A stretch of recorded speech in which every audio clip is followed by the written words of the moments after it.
Komite Olahraga Nasional Indonesia KONI Kabupaten Bogor melaksanakan tes fisik kepada 800 atlet dari 53 cabang olahraga yang akan berlaga pada Pekan Olahraga Provinsi Jawa Barat 2022. Tes yang dilakukan KONI ini bertujuan untuk mengetahui kondisi fisik terkini dari masing-masing atlet yang telah dipersiapkan cabang olahraga.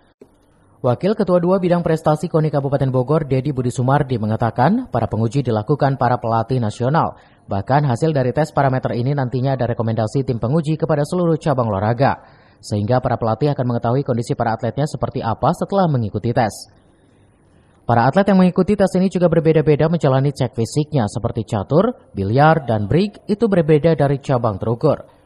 Tes fisik atlet yang digagas KONI Kabupaten Bogor ini akan berlangsung selama 3 hari dan dipusatkan di Stadion Pakansari. Fisik yang diselenggarakan oleh KONI Kabupaten Bogor yaitu untuk mengetahui kesiapan terutama para atlet.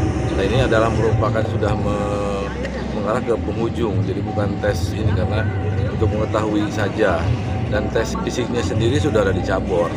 Jadi kalaupun kami mengadakan tes ini untuk mengetahui sejauh mana apa yang dilakukan oleh para cabor, juga hasilnya kami peroleh dari mereka. Itu juga tidak semua, karena ada cabor juga memang yang betul-betul berbeda, itu dengan karakter masing-masing, jadi tesnya juga tidak sama. Dari Pakansari, Cevi Suryadi melaporkan.